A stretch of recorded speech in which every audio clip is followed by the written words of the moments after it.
লা ইলাহা ইল্লাল্লাহু মুহাম্মাদুর রাসূলুল্লাহ সাল্লাল্লাহু তাআলা আলাইহি ওয়াসাল্লাম।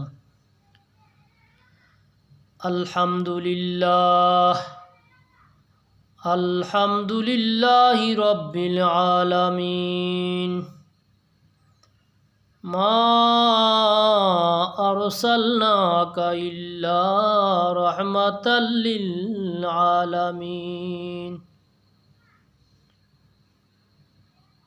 قال الله تعالى بعد ذلك زنيم صدق الله مولانا العلي العظيم وصدق رسوله النبي الحبيب الكريم ونحن على ذلك من الشاهدين والشاكرين। প্রিয় মুসলিম মিল্লাত, ইমানদার সুন্নি মুসলমান ভাইরা, যে যেখান থেকেই আমার ভিডিও দেখছেন, আমার আলোচনা শুনছেন, আপনাদের প্রতি আমার বিনীত অনুরোধ, আমার আলোচনাগুলো মনোযোগ সহকারে শ্রবণ করবেন। আশা করি আমার আলোচনাগুলো শুনলে নবী পাক সাহেবে লাউলাক মুহাম্মাদুর রাসূলুল্লাহ সাল্লাল্লাহু তাআলা আলাইহি ওয়াসাল্লামার শান ও আজমত বুঝতে পারবেন। পাশাপাশি যারা কথায় কথায় নবী পাক সাল্লাল্লাহু তাআলা আলাইহি ওয়াসাল্লামের শানকে কটাক্ষ করে, ছোট করে এবং আয়েবযুক্ত কথা বলে ওই সকল আলেমের উপর কোরআন হাদিসের ফতোয়া কী হবে, এই বিষয়ে আমি আলোচনা করব। আমি পবিত্র কোরআনের সূরা আল কলমের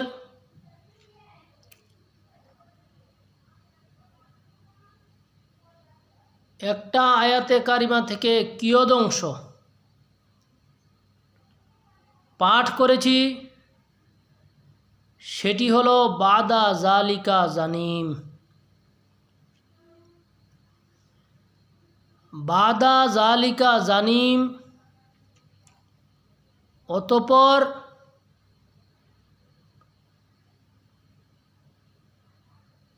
সে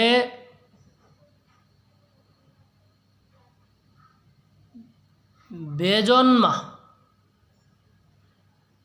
অর্থাৎ জারজ সন্তান।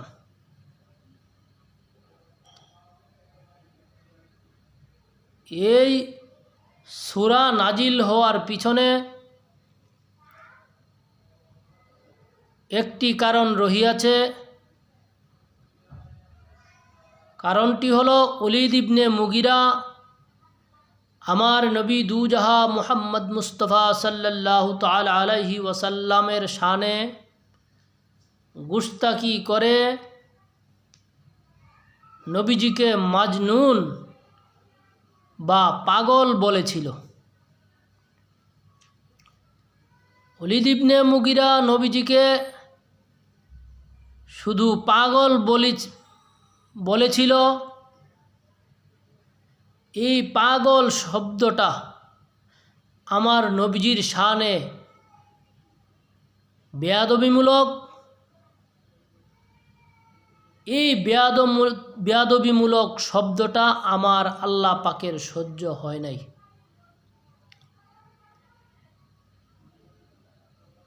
আল্লাহ প্রথমত নবীজিকে সান্ত্বনা দিয়েছেন। যখন ওলীদ ইবনে মুগিরা নবীজিকে মাজনুন বলেছে, পাগল বলেছে, তার প্রতিউত্তরে আল্লাহ নবীজিকে প্রথম সান্ত্বনা দিয়েছেন, যা কুরআনে পাকের সূরা আল কলমের প্রথম দিকে মৌজুদ। অতঃপর আল্লাহ ওলীদ ইবনে মুগিরাকে তার চরিত্রের 10টি খারাপ দিক তুলে ধরেছেন।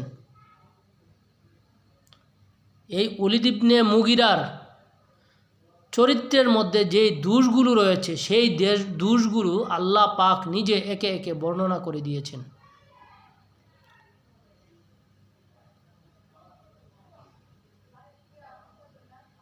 শেষের দিকে এসে শেষ যেই চরিত্রের বর্ণনা আল্লাহ দিয়েছেন সেখানে আল্লাহ পাক তার জন্মের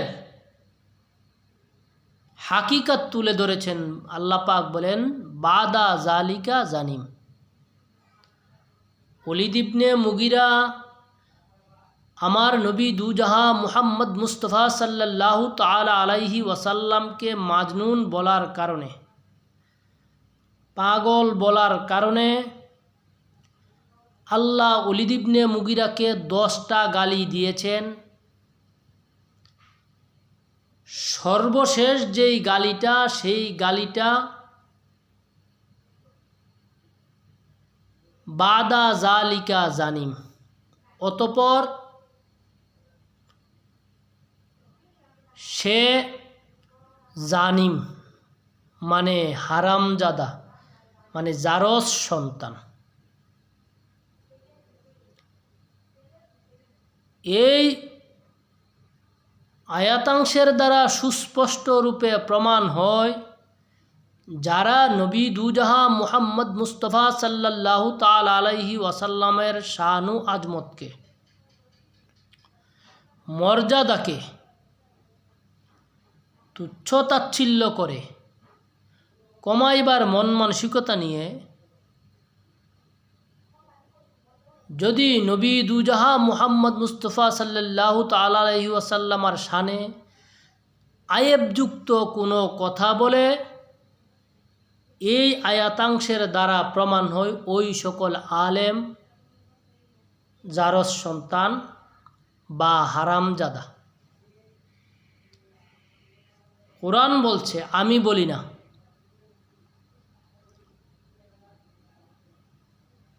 আজ যারা নবী পাক সাহেবে লাউলাক মুহাম্মদ মুস্তফা সাল্লাল্লাহু তাআলা আলাইহি ওয়াসাল্লামের শানে নবীজিকে নিরক্ষর বলে, নবীজিকে পথভ্রষ্ট বলে, নবীজি আত্মহত্যা করার চেষ্টা করেছেন বলে, নবীজি 40 বৎসর বয়সে নবুয়ত লাভ করেছেন, এই সকল প্রলাপোক্তি করে বাদা জালিকা জানিম আয়াতাংশের দ্বারা প্রমাণ হয় ওই সকল আলেম জানিম, মানে জন্মে ভেজাল রয়েছে, অর্থাৎ পিতৃ পরিচয় নাই, মানে হারামজাদা অর্থাৎ জারজ সন্তান।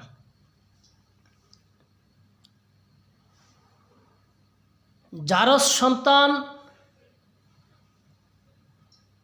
দুই ধরনের।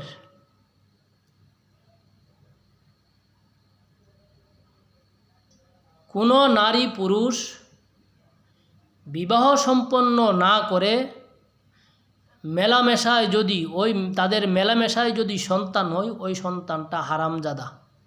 এটা এক প্রকার হারামজাদা। দ্বিতীয় প্রকারের হারামজাদা হয়েছে যেই ব্যক্তি কিংবা যেই আলেম নবী দুজাহা মুহাম্মদ মুস্তফা সাল্লাল্লাহু তাআলা আলাইহি ওয়াসাল্লামার শানে আয়েবযুক্ত দোষযুক্ত কোনো কথা বলে, কোরআনে পাকের ভাষায় আল্লাহ পাকের ফায়সালায় ওই সকল ব্যক্তি বা ওই সকল আলেম ও হারামজাদা জারজ সন্তান। আমরা জারজ সন্তানের দুইটা প্রকার পেয়েছি। একটা হলো বাবা মা মানে যাদের বিবাহ শাদী হয় নাই, বিবাহ শাদী ছাড়া কোনো পুরুষ নারীর মিলনে যদি সন্তান হয় ওই সন্তানটা হারামজাদা।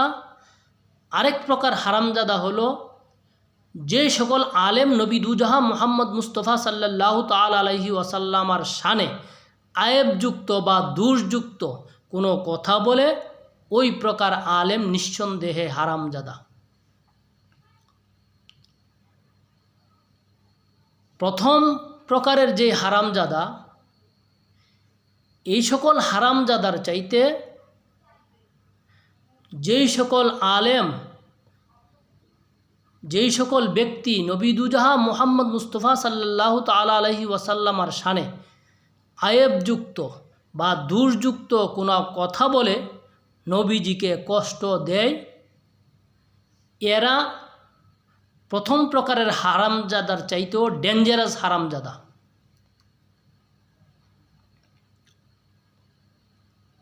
প্রথম প্রকারের হারামজাদারা এইরকমভাবে আমার নবী দুজাহান মুহাম্মদ মুস্তফা সাল্লাল্লাহু তাআলা আলাইহি ওয়াসাল্লামার শানে গুস্তাকিমূলক কথাবার্তা বলে না।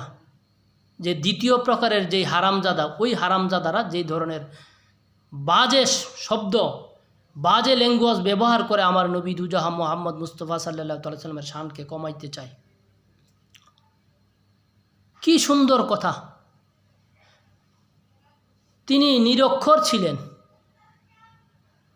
রাসূল পাক সাল্লাল্লাহু তাআলা আলাইহি ওয়াসাল্লামকে নিরক্ষর ছিলেন, এই ধরনের কথাবার্তা। নবীজি পথভ্রষ্ট ছিলেন, পরে আল্লাহ হেদায়েত দিয়েছেন। ওয়াবা জাদাকা দোয়াল্লান ফাহাদা দেখেছ, কিন্তু মা দোয়াল্লা সাহিবুকুম ওয়ামা গাওয়া আয়াতে কারিমা পাও নাই। মা দোয়াল্লা সাহিবুকুম ওয়ামা গাওয়া, আল্লাহ বলতেছেন তোমাদের সঙ্গী, তোমাদের সহচর পথভ্রষ্ট নন। নবী দুজাহান মুহাম্মদ মুস্তফা সাল্লাল্লাহু তাআলা আলাইহি সাল্লামকে আল্লাহ পাক নিজে বলতেছেন তিনি পথভ্রষ্ট নন, দোয়াল্লা নন তিনি। এক আয়াতে কারিমা দিয়া ফতুয়াবাজি করছো, পরের আয়াতে কারিমা দেখো নাই। নবীজি হাসরের মাঠে মিজানের পাল্লার ধারে ফেল ফেল করে তাকিয়ে থাকবেন, নিজের নেকের পাল্লা ভারী হবে না বদের পাল্লা ভারী হবে। নাউজুবিল্লাহ, নাউজুবিল্লাহ, নাউজুবিল্লাহ। এই সকল আলেম বাদা জালিকা জানিম আয়াতে কারিমার দ্বারা প্রমাণ হয় এরা হারামজাদা। যাক, আমি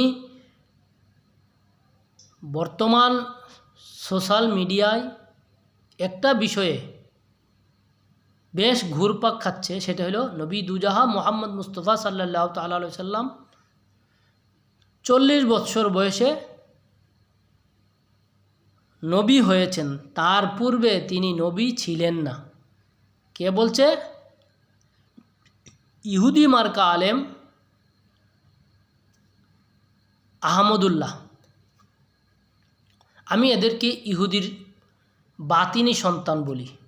জাহেরে মুসলমান বটে, কিন্তু এদের মূল গুড়া বাতিনিভাবে এরা ইহুদিদের এজেন্ট।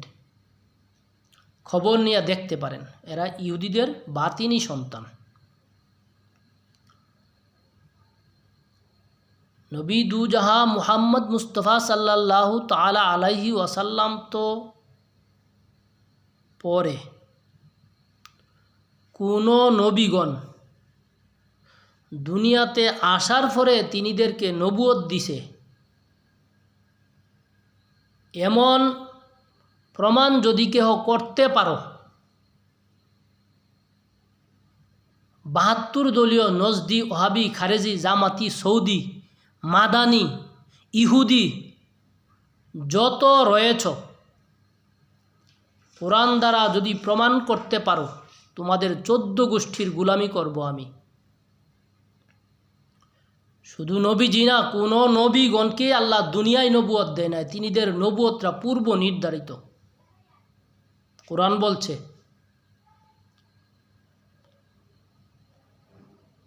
পড়ালেখা করেছ,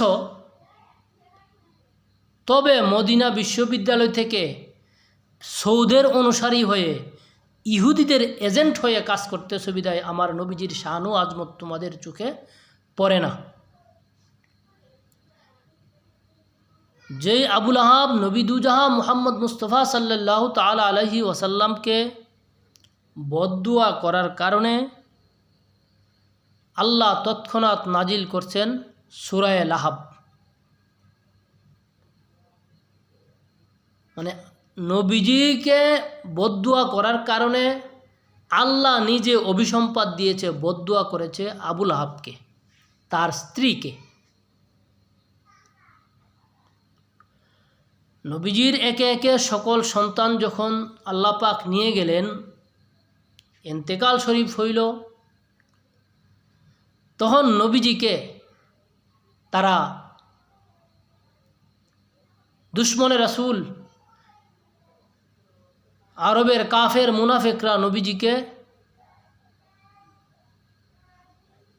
নির্বংশ, নাউজুবিল্লাহ নাউজুবিল্লাহ ইত্যাদি শব্দ ব্যবহার করত।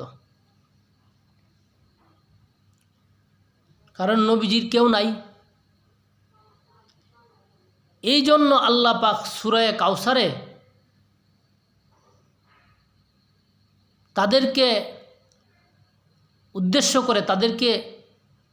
উদ্দেশ্য করে বলেন, ইন্না শানি আকা হুয়াল আবতার, নিশ্চয় নবীগো আপনার শান মানে যারা বেয়াদবি করে এরা নির্বংশ, এদের বংশ পরিচয় আল্লাহ রাখবে না।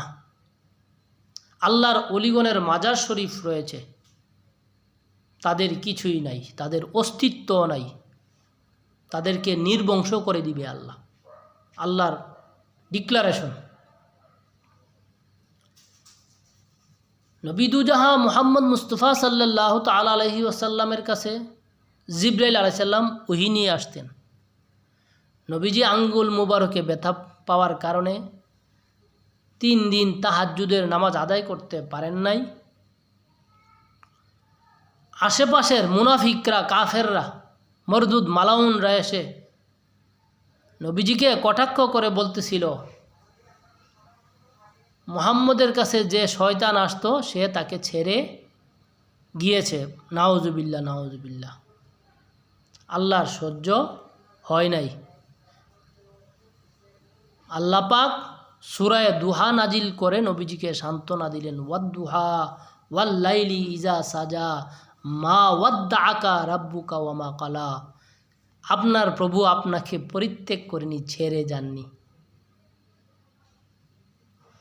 এরা বলছে ছেড়ে গেছে, আল্লাহ বলতেছে দোস্ত গো, আমি আপনাকে ছেড়ে যাই নাই। দুশ্মনে রাসূল